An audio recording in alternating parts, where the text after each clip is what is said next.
പത്രത്തിലൊക്കെ വലിയ വാർത്തയായി തീർന്നത് ഇങ്ങനെയുള്ള ഒരാൾ വൈദിക വൃത്തിയിലേക്ക് വന്നിരിക്കുന്നു എന്ന് പറഞ്ഞ് അത് വലിയ പ്രാധാന്യം കൽപ്പിച്ചിരുന്നത് ഞാൻ ഓർക്കുന്നു.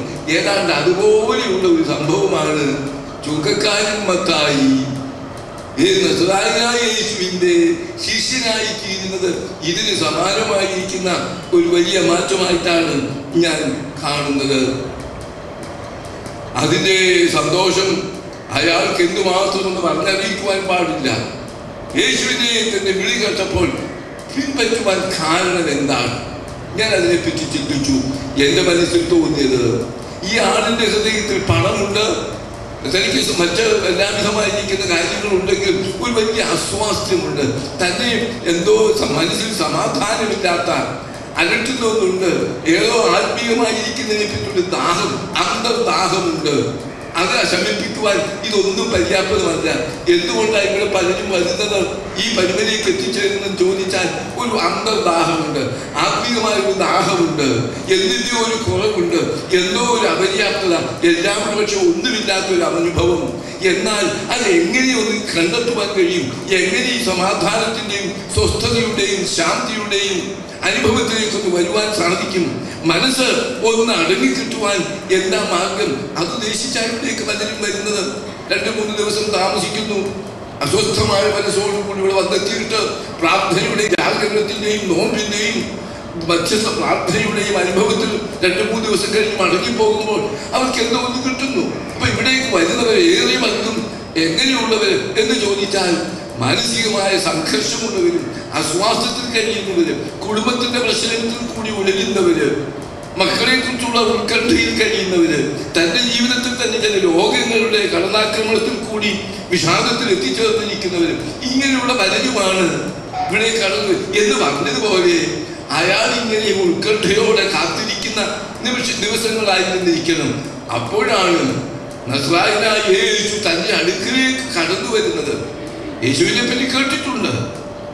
ഞാൻ മനസ്സിലാക്കുന്നത് ഈ കാലമായപ്പോഴേക്കും യേശുവും വാഴ്ത്തപ്പെട്ട അമ്മ മറിയാമും യൗസേപ്പ് മരിച്ചുപോയി. അക്കാലത്ത് കർത്താവിന്റെ പരിശുശ്രൂഷയുടെ സമയത്ത് അതുകൊണ്ട് നസറേത്തിൽ നിന്ന് വന്ന് അവർ കപ്പർനഹൂമിൽ അവർ താമസമാക്കി എന്നാണ് എൻ്റെ പഠനത്തിൽ കൂടി ഞാൻ മനസ്സിലാക്കിയിട്ടുള്ളത്. അതുകൊണ്ടാണ് ആ കപ്പർനഹൂമിന് പേര് വന്നത് ദ സിറ്റി ഓഫ് ജീസസ്, യേശുവിന്റെ നഗരം എന്നാണ് കപ്പർനഹൂം അറിയപ്പെടുന്നത്. അവിടെ സന്ദർശിച്ചിട്ടുള്ളവർക്കറിയാം, അവിടെ ഇന്നും അതിൻ്റെ അവശിഷ്ടങ്ങൾ അടങ്ങിയിരിക്കുന്ന ആ പട്ടണത്തിൽ ഇപ്പോൾ എഴുതി വെച്ചിരിക്കുന്നത് ദ സിറ്റി ഓഫ് ജീസസ്, യേശുവിന്റെ നഗരം എന്നാണ്. അതുകൊണ്ട് അമ്മയും കർത്താവും ഈ നഗരത്തിൽ താമസിക്കുമ്പോൾ കർത്താവിൻ്റെ ഉപദേശങ്ങൾ, കർത്താവിൻ്റെ അത്ഭുത പ്രവൃത്തികൾ, യേശുവിനെ കുറിച്ച് പലതും അറിയുവാനും അവരെങ്ങനെ പാപികളായിരിക്കുന്നവരെ കൈക്കൊള്ളുന്നു എന്ന്, എങ്ങനെ ഹൃദയവേദനയിൽ കഴിയുന്നവരെ ആശ്വസിപ്പിക്കുന്നു എന്ന്, രോഗികൾക്ക് അവരെങ്ങനെ സൗഖ്യം പകർന്നു കൊടുക്കുന്നു എന്ന്, ഈ കാര്യങ്ങളൊക്കെ അറിയുവാനും ഒരുപക്ഷെ കാണുവാനും ഒക്കെ അവസരം ലഭിച്ചിട്ടുണ്ടാകണം. അതുകൊണ്ടാണ് എൻ്റെ പിന്നാലെ വരിക എന്ന് പറഞ്ഞപ്പോൾ അസ്വസ്ഥമായ മനസ്സോടുകൂടി കഴിയുന്ന ഒരു വ്യക്തിക്ക്, വളരെ പ്രതീക്ഷ തന്നെ മുമ്പിൽ ഉയർന്നു നിൽക്കുന്ന ഒരു വലിയ വ്യക്തി വന്ന് പറയുകയാണ് എൻ്റെ പിന്നാലെ വരിക എന്ന് പറഞ്ഞപ്പോൾ മറ്റൊന്നും നോക്കുവാനായിട്ടില്ല, മറ്റൊന്നിനെ പറ്റി ചിന്തിക്കുവാനായിട്ടില്ല. അപ്പോൾ തന്നെ സകലവും വിട്ടിട്ട് പോകുവാൻ കഴിഞ്ഞു എന്ന് പറയുന്നത് ഈ ഒരു പശ്ചാത്തലത്തിലാണ് എന്നാണ് ഞാൻ വിചാരിക്കുന്നത്. അപ്പോഴേക്ക് വലിയ സന്തോഷമായി. തൻ്റെ ജീവിതത്തിൽ ഇതുവരെ അനുഭവിച്ചിട്ടില്ലാത്തൊരു ആനന്ദം, അതൊന്ന് സെലിബ്രേറ്റ് ചെയ്യണം, ഈ സന്തോഷം ഒന്ന് സെലിബ്രേറ്റ് ചെയ്യണം. അതിനുവേണ്ടി എന്താ ചെയ്യുന്നത്? വീട്ടിൽ വലിയ ഒരു വിരുന്നൊരുക്കി എന്ന് സുവിശേഷത്തിൽ തന്നെ രേഖപ്പെടുത്തിയിരിക്കുന്നു. ആ വിരുന്നിലേക്ക് അനവധി ചുങ്കക്കാരെ വിളിച്ചിട്ടുണ്ട്. കാരണം തൻ്റെ സന്തോഷം അവരുമായി പങ്കുവയ്ക്കുവാൻ മാത്രമല്ല, നസ്രായനായ യേശുവിനിൽ നിന്ന് കേൾക്കുവാൻ അവർക്കും ഒരു അവസരം കൊടുക്കുവാൻ വലിയൊരു വലിയ വിരുന്നൊരുക്കിയിരുന്നു. ആ വിരുന്നിൽ യേശുവും ശിഷ്യന്മാരും എത്തി ഈ സന്തോഷകരമായിരിക്കുന്ന അനുഭവത്തിൽ പങ്കുചേരുവാണ്. ആ കർത്താവും ശിഷ്യന്മാരും ഈ സമൂഹത്തിലെ ഭ്രഷ്ടനായിരിക്കുന്ന ഒരുവനോടുകൂടി പന്തിഭോജനം ചെയ്യുക എന്ന് പറയുന്നത് യഹൂദന്മാർക്ക് നിഷേധിച്ചിരിക്കുന്ന ഒന്നാണ്. അവരൊരിക്കലും ഒരു മ്ലേച്ഛനായിരിക്കുന്ന സമൂഹത്തിൽ ഭ്രഷ്ടനായിരിക്കുന്ന ഒരുമായി പന്തിഭോജനം ചെയ്യുകയില്ല. അത് അവർക്ക് വർജ്യമാണ്. പന്നിയിറച്ചി തിന്നുന്നത് പോലെ തന്നെ അവർക്ക് വർജ്യമായിരിക്കുന്ന ഏറ്റവും വെറുക്കുന്ന ഒരു കാര്യമാണ് ഇങ്ങനെയുള്ളവരുമായി പന്തിഭോജനം ചെയ്യുക. അപ്പോൾ യേശു ചെന്ന് ഈ ചുങ്കക്കാരനുമായി പന്തിഭോജനം ചെയ്യുന്നതാണ് അവരെ ആശ്ചര്യപ്പെടുത്തിയത്. അപ്പോഴാണ് അവർ ചില പരീക്ഷന്മാരുണ്ടായിരുന്നു. അവരേതായിരുന്നാലും ഈ ചുങ്കക്കാരൻ്റെ വീട്ടിൽ എത്തിയിട്ടില്ല. ചുറ്റും പറ്റും തേരാപ്പാര നടന്ന് യേശുവിനെയും ശിഷ്യന്മാരെയും എങ്ങനെയൊക്കെ അവർക്ക് കുറ്റത്തിൽ കണ്ടുപിടിക്കാം, ആരോപണം നടത്താം എന്ന് വിചാരിച്ച് നടക്കുന്നവരാണ്. അവരതിന് ചുറ്റുമൊക്കെ ഉണ്ടായിരുന്നു, അതിൻ്റെ പക്കത്തിലൊക്കെ ഉണ്ടായിരുന്നു.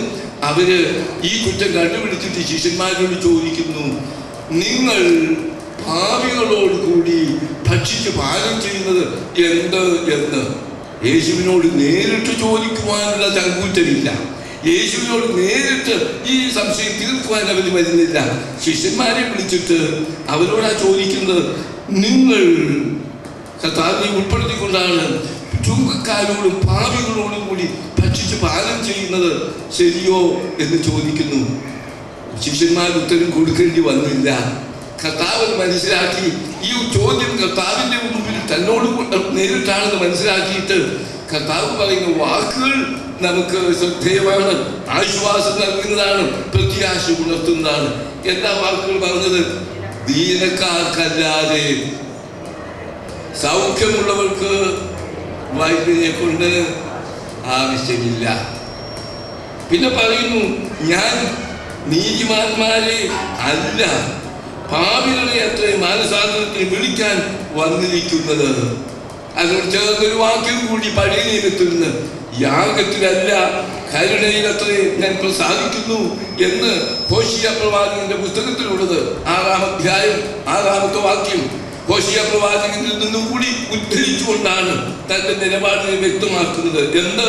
യാഗത്തിലല്ല കരുണയിലാണ് പ്രസാദിക്കുന്നത് എന്ന ദൈവത്തിന്റെ അരുളപ്പാടുണ്ട്, ദൈവത്തിന്റെ നേരിട്ടുള്ള ആ കൽപ്പന ഉണ്ട്. അതിന്റെ അടിസ്ഥാനത്തിൽ ഇവിടെ കരുണയുടേതായിരിക്കുന്ന ഒരു പ്രവർത്തനമാണ് ഉണ്ടായിരിക്കുന്നത്. നീതിമാന്മാരെ അല്ല പാപികളെ അത്ര വിളിപ്പാൻ വന്നത്. ഞാനത് ചിന്തിച്ചിട്ടുണ്ട് ആ വാക്യത്തെ പറ്റി. അപ്പൊ നീതിമാന്മാരെ ദൈവത്തിന് വേണ്ടേ? അപ്പൊ അവര് വെറുതെയാണോ? നീതിമാന്മാരാരും ദൈവത്തിന്റെ ദൈവരാജ്യത്തിൽ പ്രവേശിക്കാൻ ഒക്കെയില്ലേ? നീതിമാന്മാരെ ദൈവം വിളിക്കുന്നില്ലെന്നല്ലേ അവിടെ പറഞ്ഞത്? ഞാൻ പാപികളെ മാത്രമേ വിളിക്കുന്നുള്ളൂ എന്നാണ് അർത്ഥമാക്കേണ്ടത്? അല്ല. നീതിമാന്മാർ എന്നിവിടെ പറഞ്ഞിരിക്കുന്ന ആരെ പറ്റിയാണ്? സ്വയം നീതിമാന്മാരെന്ന് നടിച്ച് മറ്റുള്ളവരെ പുച്ഛത്തോടെ വീക്ഷിക്കുന്ന പരീക്ഷകളെയാണ് അവിടെ നീതിമാന്മാർ എന്ന് സൂചിപ്പിക്കുന്നത്.